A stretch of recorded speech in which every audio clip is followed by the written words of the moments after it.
지금이 위험한 시대인데 내년이 좀 더 위험합니다. 제가 볼 때. 거래량은 지금 역사상 최저인데 매물량은 역사상 최고 수준이라고 봐도 돼요. 그래서 이 책 제목이 더 위험한 미래가 온다.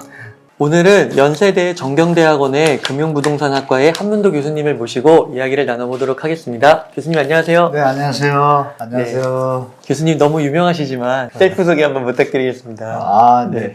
저는 이름은 한문도라고 하고요. 현재 연세대학교 정경대학원에서 금융부동산학과 강의를 하고 있고요. 네.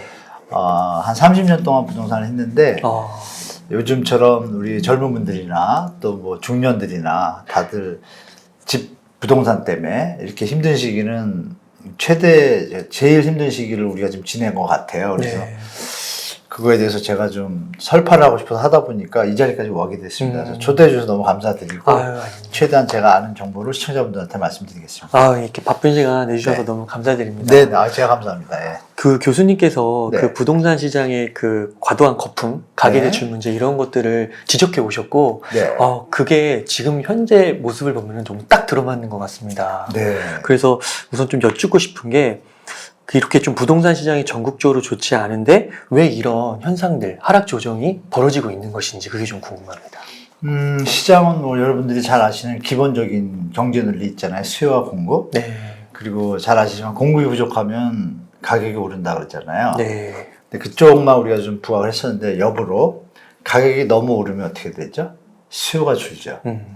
쉽게 말하면 시장에서 거래될 수 있는 수준을 넘어서게 되면 거래가 줄겠죠. 네. 왜냐하면 소득이 없을 경우라든지 기본적인 평균적인 어떤 수요자들의 시장 참여자들의 부담 가능한 선에서 가격 형성이 되어야 시장이 이루어지는 것이 정상이고 거기에 수요 공급 법칙이 적용되는 것인데 우리 시청자분들 다 아시겠지만 미국의 금리 인상 요즘 얘기하는데 그거 전에 이미 거래량이 줄기 시작했습니다.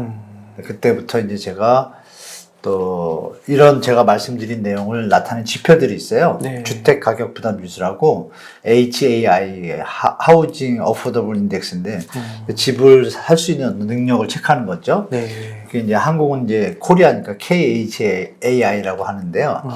이 한국 그 주택금융공사에서 발표를 합니다. 네. 발표를 하는데 그 지수가 이미 작년 말이요. 벌써 1년 다 돼 가는데 작년 말에 203을 넘어섰습니다. 수치가. 그 수치의 기준이 뭐냐면 평균 제가 다른 방송에도 말씀드렸는데 평균적으로 볼 때 평균 중위에 있는 가구가 소득이 있을 거 아니에요?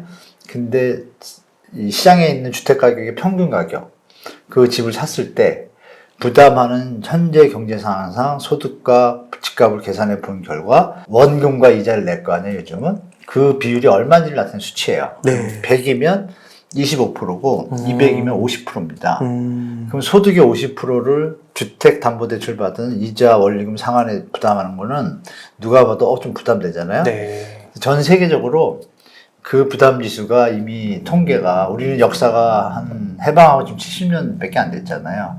해외는 다 100에서 200, 300년 동안 부동산이 움직였고 그 역사적인 히스토리와 지금 비교할 때 그런 데이터 지수가 해외는 이미 있어 왔고 그래서 나타난 수치가 45입니다. 45. 45를 넘으면 임계점을 통과했다. 45%요? 네네. 그러니까 소득의 40%, 5% 이상을 넘어야 되면 더 이상 거래가 안 이어지는 그런 현상이 나타나는 게 이미 다 증명이 됐었고 더 넘어가는 거는 대출로 커버할 수 있는데 그거는 어김없이 과다 대출로 인해서 경제 위기가 왔죠. 우리가 2008년에 겪었고 그렇죠? 네. 그렇기 때문에 이제 제가 이거는 확실하게 그런 지표상으로 볼 때도 하락할 수밖에 없다라고 판단해서 제가 말씀드렸던 겁니다. 그러면 한 180, 190 요 정도가 거의 한계선인데. 그렇죠. 근데 지금 203이니까. 네, 기억나시겠지만 노무현 정부 때 네. 그때도 미친 여러분들 우리 2030 세대분들은 잘 모르실 거예요. 노무현 정부 때문에 2005, 6년이니까 벌써 15년, 17년 되니까 30살이라고 하셔도 13살이시고 40이라고 하셔도 23이시니까 대충 계산하면 다 열심히 일하시고 대학 가고 직장하고 이럴 때니까 부동산에 대해서 특별히 관심을 가질 필요도 없고 그런 나이였었는데 이분들이 이제 좀 사회생활을 알고 접하는 시기에 지금 겪고 있잖아요. 근데 그 미친 집값의 시절에 그 수치가 163이었습니다. 그래요? 네. 그래도 낫네요. 그러니까 이거는 지금 더 미친 거잖아요. 그러니까요. 그러니까 그걸 이제 저는 작년에 이미 알았고 그 전에 이미 미친 집값 수준이 160을 돌파했고 그래서 위험하다고 판단돼서 이제 제가 재작년부터 이미 160을 넘어가니까 위험하다고 말씀드렸던 거고 그래서 그런 지표들 때문에 내려가는 건 거의 확실시 되는데 시기가 언제냐 하는데 미국 금리 인상이 거기다가 또 마중물이 기름을 분 거죠. 그 현상이 벌어지고 있는데 그래서 전세 임대차 그런 부분들도 인간의 광기라는 것이 뭐 아시겠지만 그 행동경제학이라고 아시잖아요. 네. 시청자분도 아실 거예요. 행동경제학이 왜 생겼냐면 경제 이론으로 설명할 수 없는 현상들이 너무 많은 거예요. 특히 경제 위기.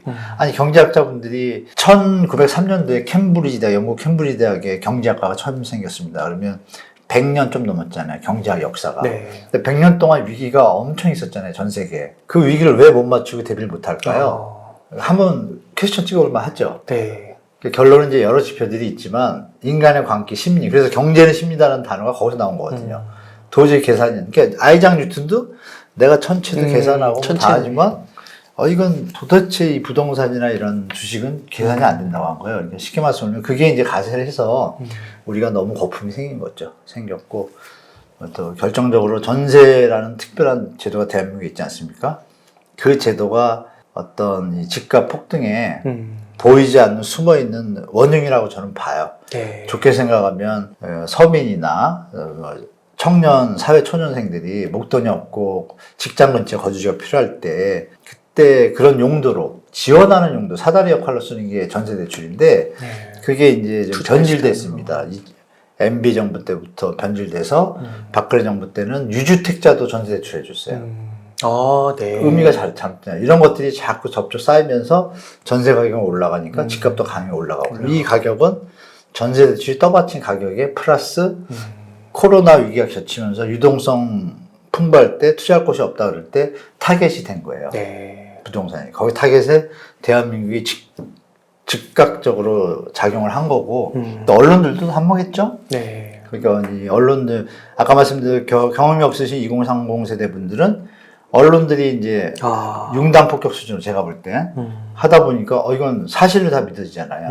뭐 이런 게 너무 과다하게 올라갔었고 그것이 이제 가다 보니까 어느 순간부터 너무 비싸다도 있지만 밑에 사람들이 대출을 받아서 쫓아가기 너무 비싸게 된 거예요. 정리돼서 다시 조정으로 가기 직전에 금리가 또 올라보니까 직격탄을 맞은 거죠. 그래서 2030 세대분들 중에 마지막에 뭐 영끌하신 분들은 좀 놀라셨을 거예요. 사실 어떻게 갑자기 시장이 변하는지. 근데 저 같은 사람이 보기에는 갑자기가 아니거든요. 이건 3년 전부터 이미 다 나타났었고 그렇습니다. 그 노무현 정부 때부터도 이게 일어났던 일이었군요. 반복된. 네, 데자뷰입니다. 데자뷰. 똑같습니다.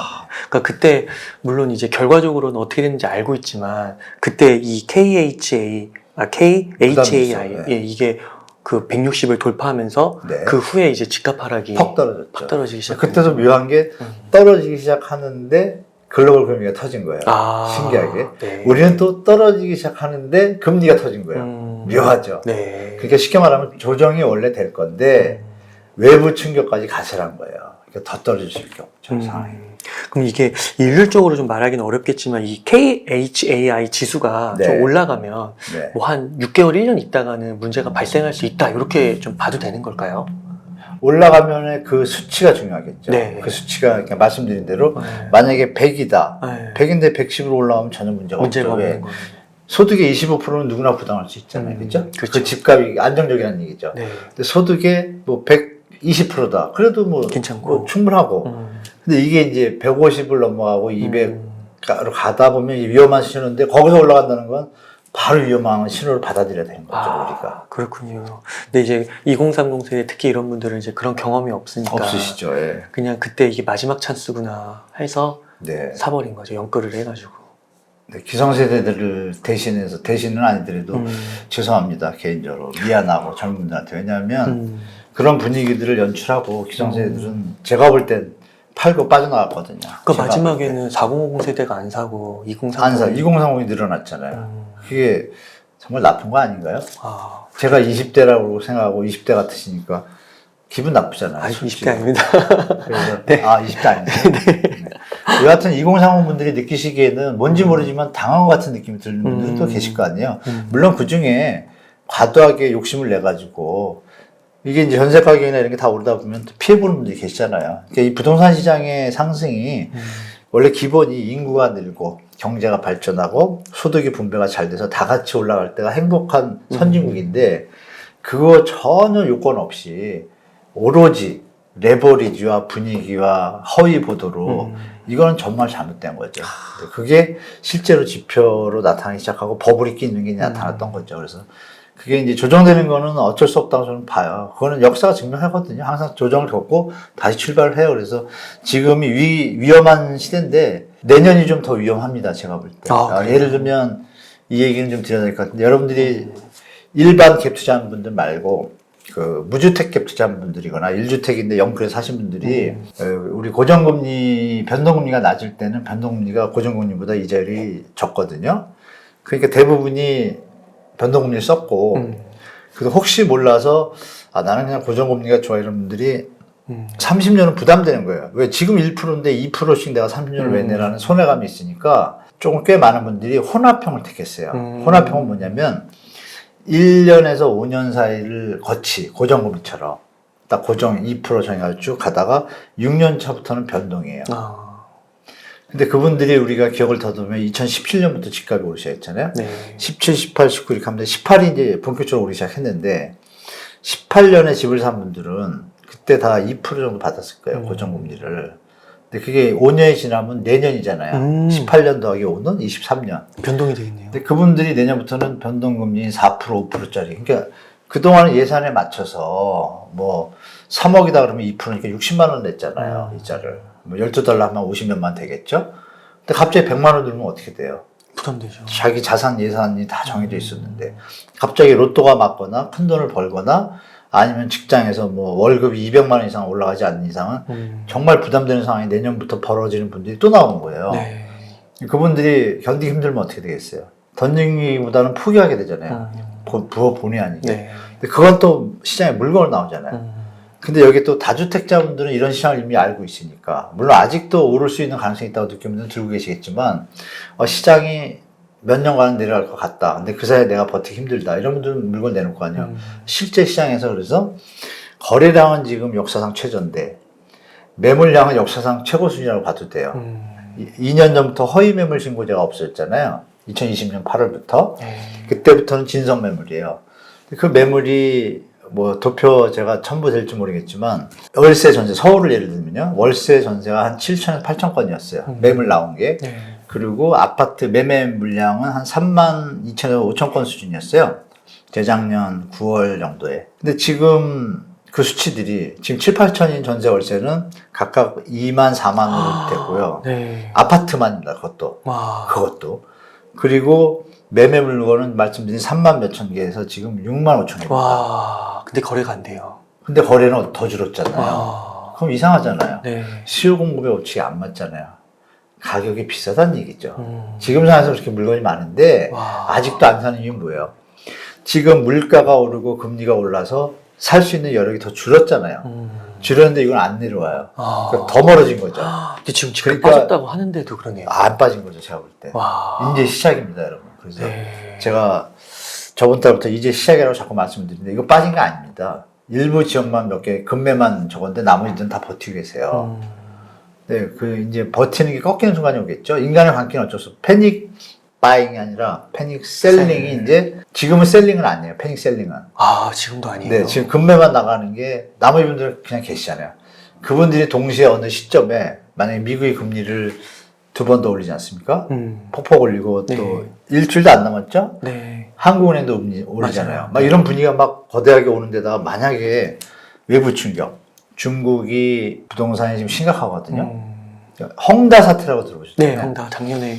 헝다 사태의 본질을 아시면 여러분들이 놀라실 텐데 헝다 사태는 뭐냐면 우리나라로 말하면 삼성입니다. 네. 삼성이 1등인가요? 대한민국 지금 건설회사가? 삼성 그러니까 그 중국에서 제일 큰 건설회사예요. 1위. 네. 1위 회사가 돈은 받았어요. 분양을 해가지고 받았는데 건물을 못 짓고 있어요. 유동성이 바닥이 나서. 그래서 중국 그 분양받은 중국 시민들이 가서 데모하잖아요. 관공서 가가지고. 돈 돌려달라고. 난리. 근데 중국에서 그 분들이 분양을 받고 집도 못 받았는데 대출 이자는 내려는 거예요. 그래서 그러니까 이 사람들이 와. 들고 일어난 거야. 네. 그럼 뭔가 문제가 있잖아요. 국민이 고민에 빠졌어요. 그래서 중국이 지금 금리 인하하고 있잖아요. 다 올리는데. 네. 그거 왜 그럴까요? 우리 기본적으로 아시잖아요. 경제가 안 좋으면 금리를 낮춰서 이자 부담을 줄여서 경제가 좀 충격을 덜 받게 하는 거잖아요. 다 올리잖아요, 지금. 내년은요? 올리는 순간 중국은 더 위험하니까 못 올리는 거예요. 근데 만약에 중국이 내년에 문제가 생기면 어떻게 되겠어요? 소비가 줄면 대한민국의 수출 그렇죠. 비중에서 25%, 27% 차지하는데 그분들도 그렇죠. 힘들어 하시는 거죠. 그런 외부 요인도 리스크가 있고 우리 내부적으로는 자영업자분들 대출 위에 또 1년 했잖아요. 그게 좋은 걸까요? 그 1년 뒤에 과연 그분들이 돈을 다시 갚을 수 있나요? 있을까? 그건 아니잖아요. 네. 그냥 터질 걸 미루는 것 뿐이에요. 내년에 그런 게 다 겹치네요. 그래서 23년 뭐죠 이렇게 더 위험한 상황이 내년이 좀 된다라고 미리 예측하시고 시장에 대처하시라고 제가 말씀드리고 싶어요. 아. 네, 아주 복합적입니다. 이게 그래서 이 책 제목이 더 위험한 미래가 온다. 네, 그게 동의합니다. 내년은 좀 더 위험하고 만약에 각 정부들이나 정치하시는 분들이 대책을 잘 잡으시면 네. 빨리 좀 회복할 수 있겠죠. 우리가 IMF 때 금모으기 운동한 것처럼. 근데 이제 지금은 국가적인 개념이 아니라 가계별로 좀 문제가 생기니까 가계가 그때는 기업을 도와줬잖아요. 기업 부채를. 지금은 그런 상황이 아니잖아요. 가계를 누가 도와줘요? 정부밖에 없거든요. 네. 근데 정부의 역할이 도덕적 이런 기준도 있고 여러 가지 문제 때문에 재정을 퍼볼 수도 없고 그래서 좀 어려운 상황이 올 수도 있다. 그리고 말씀드린 러시아 우크라이나 사태도 있고 그러니까 뭐 여러 가지 복합적인 요인들이 리스크 하방 요인들이 너무 많아요. 그래서 내년에는 조정장이 확실하게 올 거라고 저는 예측하고 있습니다.